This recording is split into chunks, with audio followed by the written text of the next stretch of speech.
할렐루야. 오늘 이 오후 예배 가운데도 하나님의 은혜가 풍성하기를 소망합니다. 저는 제가 이제 설교를 할 때마다 우리 청년들이 이렇게 찬양 인도도 하고 이게 찬양을 함께 하게 되는데 그때마다 참 너무 좋은 것 같습니다. 우리 어린 성도님들은 이게 찬양이 조금 어려운 찬양도 있으실 수도 있겠지만 저는 이제 한 이 정도쯤 되시면 우리 어린 성도님들도 다른 어떤 청년 예배 가셔도 모르는 찬양 없이 잘 예배 들으실 수 있을 것 같습니다. 네, 우리 옆에 분들이랑 함께 인사해 봤으면 좋겠습니다. 당신은 젊은 예배자입니다.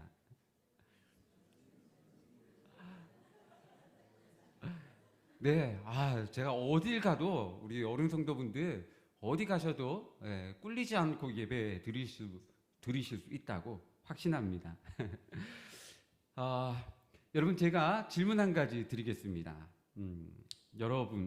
여러분의 인생은 행복하십니까? 여러분, 이 질문 앞에 요즘 한창 연애 중이신 청년들은 네, 그럼요. 너무너무 행복해요. 이렇게 대답할 것 같아요.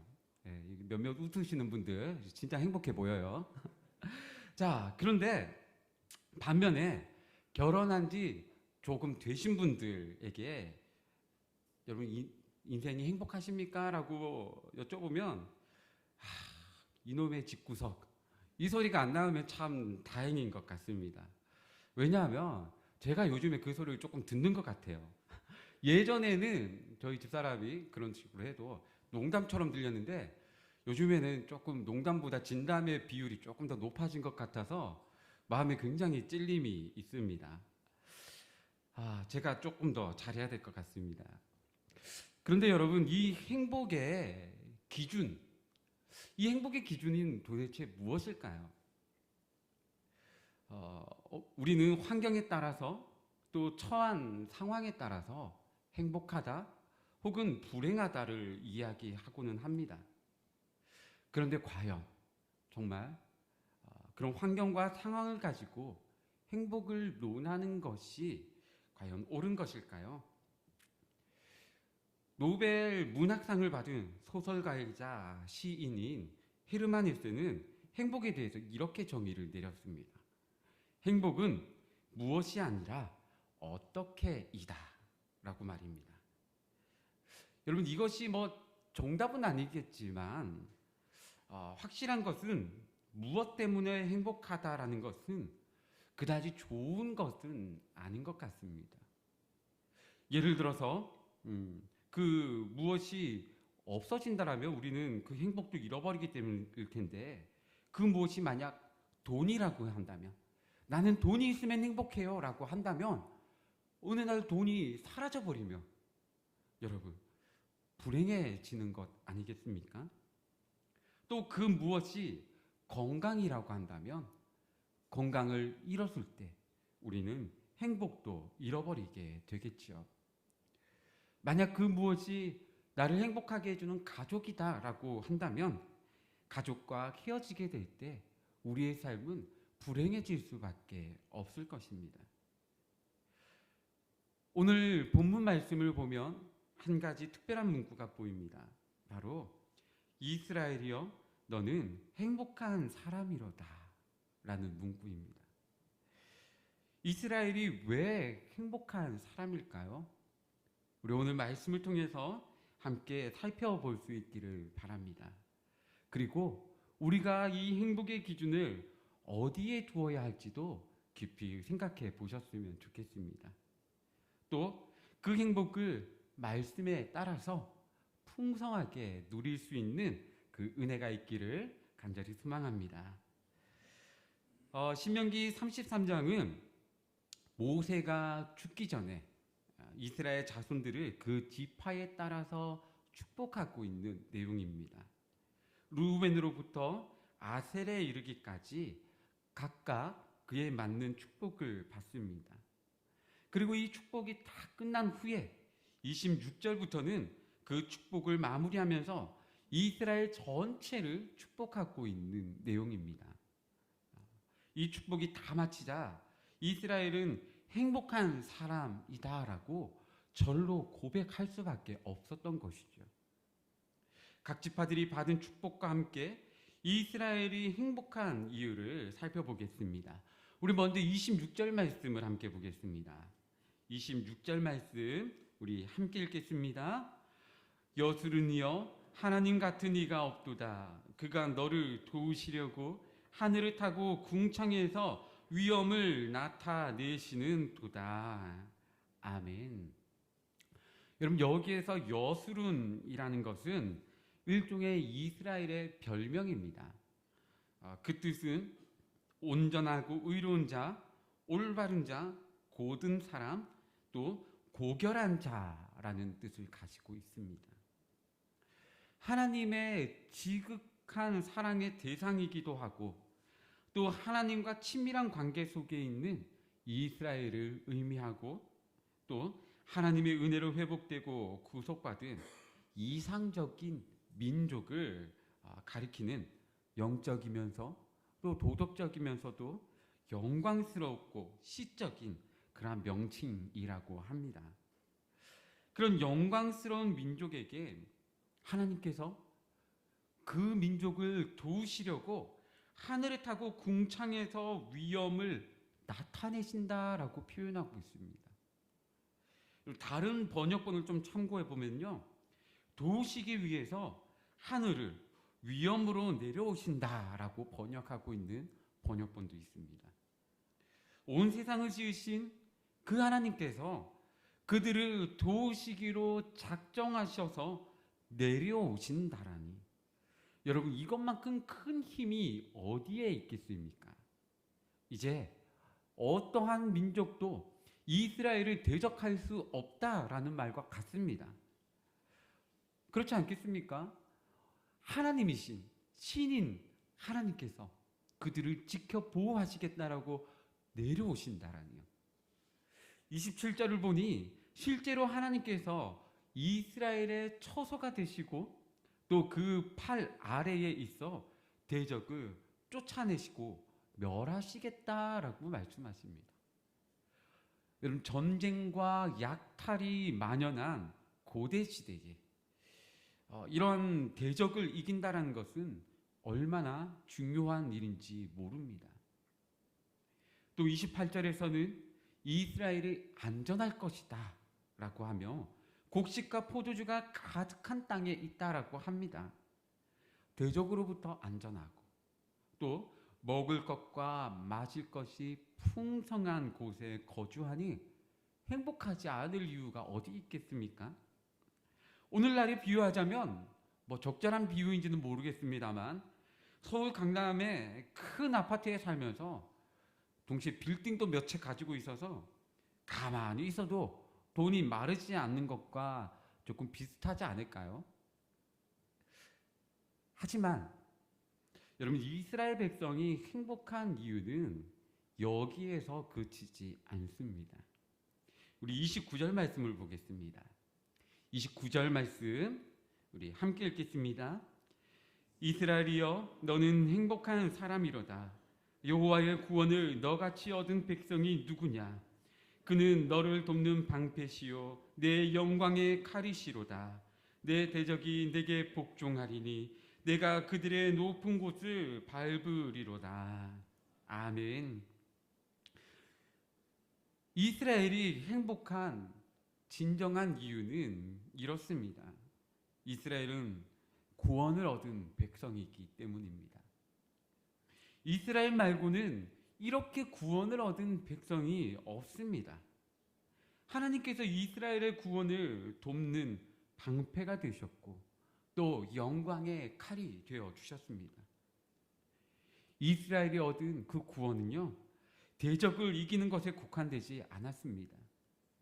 당시 고대 사회의 구원이 이렇게 표현될 수밖에 없었지만 고대 사회에서는 대적에게서 보호를 받는 것이 곧 구원이었으니 이렇게 표현될 수밖에 없었지만 이 백성이 하나님의 백성이 되어서 그 사랑을 받은 것은 그 대적을 이기는 것보다 또 생명을 유지하여 안전한 것보다 또 음식물이 풍성한 것보다 더 놀라운 것입니다. 언제든 빼앗기거나 없어질 것이 아닌 영원한 것이기 때문입니다. 처음 설교를 시작하면서 여러분에게 여러분 인생은 행복하십니까? 라고 제가 질문을 드렸습니다. 조금 질문을 바꿔서 질문해 보겠습니다. 여러분은 무엇 때문에 행복하십니까? 그리고 무엇 때문에 불행하십니까? 예전에 제가 전도했던 어떤 분이 계신데 그분이 저에게 이런 질문을 한 적이 있습니다. 예수님 믿으면 만사 형통한 거 아니었나요? 왜 내 인생은 여전히 불행합니까? 라는 질문이었습니다. 우리 모두가 한 번쯤은 이런 생각 해본 적 있지 않으십니까? 저도 마찬가지로 여러 가지 어려움이 있을 때 예수님을 믿는데 왜 이런 어려움이 있을까? 라는 생각을 해본 적이 있습니다.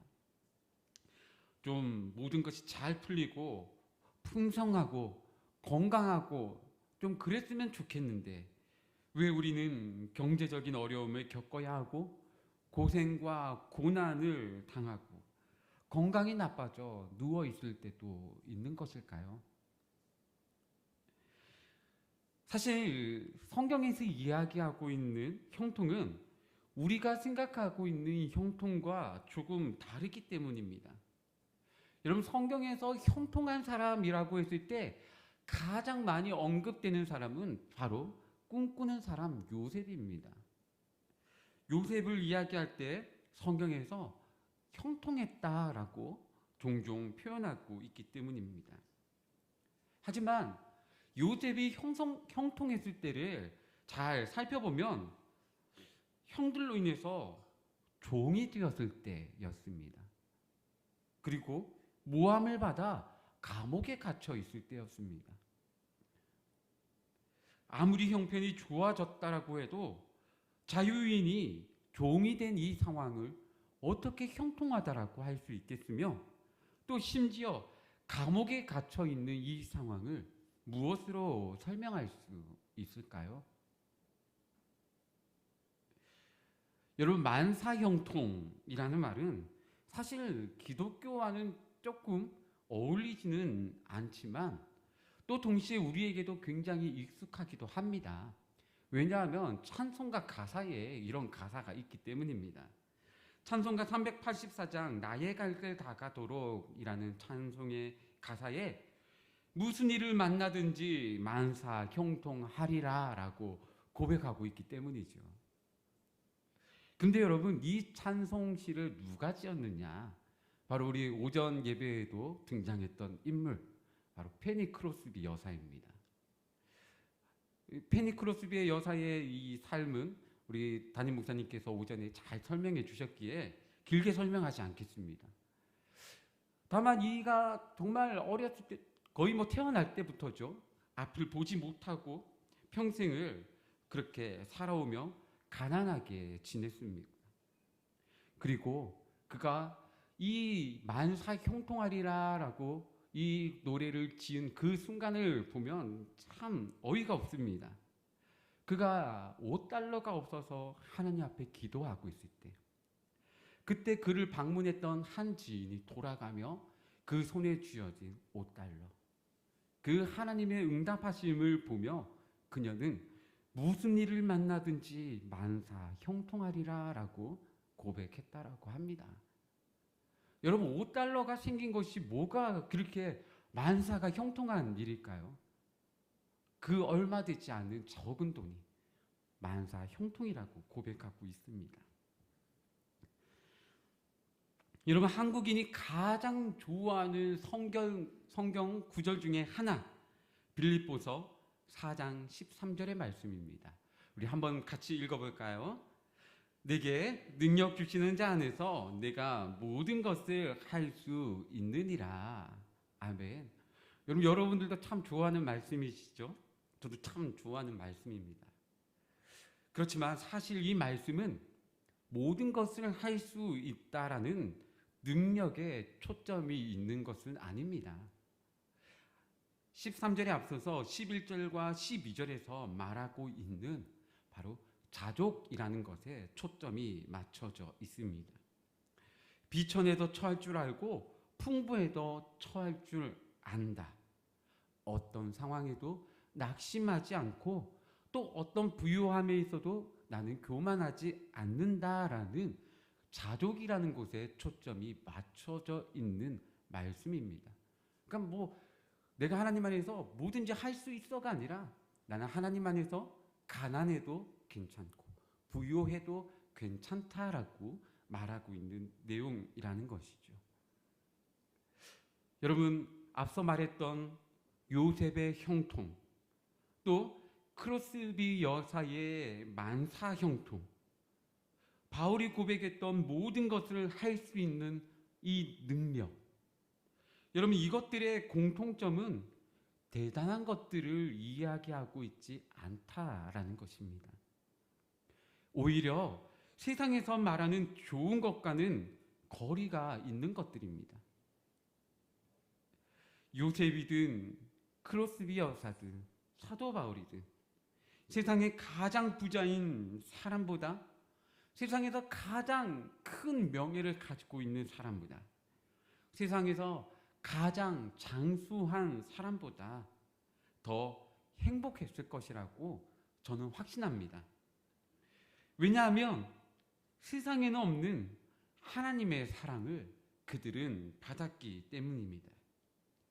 그래서 예수님을 믿고 여전히 변하지 않는 환경과 상황 앞에서도 감사와 또 행복을 이야기할 수 있었을 것입니다.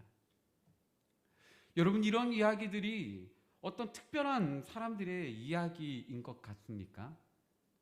이스라엘이라는 선택받은 어떤 민족의 이야기인 것 같으십니까? 여러분, 이것은 이들과 함께 동시에 저와 여러분들의 이야기이기도 합니다. 예수님께서 우리를 도와주시려고 하늘의 영광을 버리고 이 땅 가운데 오셨습니다. 우리를 미혹하고 넘어뜨리던 모든 사탄의 권세를 물리치셨습니다. 모든 죄를 용서하시기 위해서 대신 죄를 뒤집어 쓰시고 우리를 위해 죽어 주셨습니다. 포항 우리 교회 성도 여러분, 여러분들은 이러한 큰 사랑을 받은 참 행복한 사람입니다. 예수님의 십자가 사랑을 우리와 같이 얻은 사람이 어디 있습니까? 물론 여러분, 이 사랑은 고대의 이스라엘이 홀로 받았던 그 사랑은 조금 다릅니다. 그것을 믿은 모든 사람에게 주시는 사랑이기 때문입니다. 사실상 모든 사람에게, 우리뿐만 아니라 모든 사람에게 주시는 사랑이라는 것이죠. 다만 그것을 받아들이느냐 받아들이지 않느냐의 차이가 있을 뿐입니다. 그리고 그 사랑을 믿고 받아들인 저와 여러분은 그 놀라운 사랑을 받은 행복한 사람이 분명합니다. 제가 이 가요를 즐겨 부르지는 않지만 몇몇 노래들은요, 듣다 보면 이 복음송 같다라는 생각이 드는 노래들이 가끔 있습니다. 그 중에 좀 옛날 노래이기는 한데 그래도 리메이크가 워낙 많이 돼서 우리 젊은 분들도 많이 아실 텐데요. 행복을 주는 사람이라는 노래가 있습니다. 여러분, 그 가사를 보면은 이런 가사가 있습니다. 내가 가는 길이 험하고 멀지라도 그대 함께 간다면 좋겠네.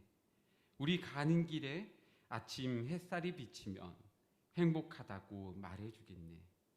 이리저리 둘러봐도 제일 좋은 건 그대와 함께 있는 것. 여러분, 후렴구는 다 잘 아시죠? 우리 잠도 오시는데 한번 같이 불러볼까요? 자, 하나, 둘, 셋, 넷. 그대 내게 행복을 주는 사람. 내가 가는 길이 험하고 멀지라도 그대 내게 행복을 주는 사람. 다시 한번. 그대 내게 행복을 주는 사람. 내가 가는 길이 험하고 멀지라도 그대 내게 행복을 주는 사람. 네, 여러분 이런 노래 되게 좋아하시는군요. 잘 부르시네요. 사랑하는 성도 여러분, 인생을 살아가다 보면 반드시 힘들고 어려운 일은 있기 마련이지요. 예수님을 믿더라도 마찬가지입니다. 아니, 예수님을 믿어서 더 많은 힘들고 어려운 일이 있을 수도 있습니다. 세상에서 말하는 무엇을 추구하면 우리는 불행할 수밖에 없습니다. 그것이 없어질 수도 있기 때문입니다. 그렇지만 주님이 주시는 그 사랑으로 인해 영원한 행복을 얻으시기를 바랍니다. 빼앗기지 않는 영원한 행복을 주시는 분은 주님밖에 없습니다. 심지어 우리가 죽어서도 얻을 행복은 역시나 주님 안에 있습니다. 시작되는 이 한 주간, 여러분 때론 가는 길이 험하고 멀지라도 주님과 함께 기쁜 마음으로 동행하시기를 바랍니다. 여러분 세상은 그대 내게 행복을 주는 사람이라고 노래하지만 여러분 우리의 믿음의 고백은 주님은 내게 행복을 주시는 분 아니겠습니까? 그 주님과 함께하면서 영원한 행복을 풍성하게 누리시는 이 한 주간의 삶이 되시기를 우리 주님의 이름으로 축복합니다. 기도하겠습니다.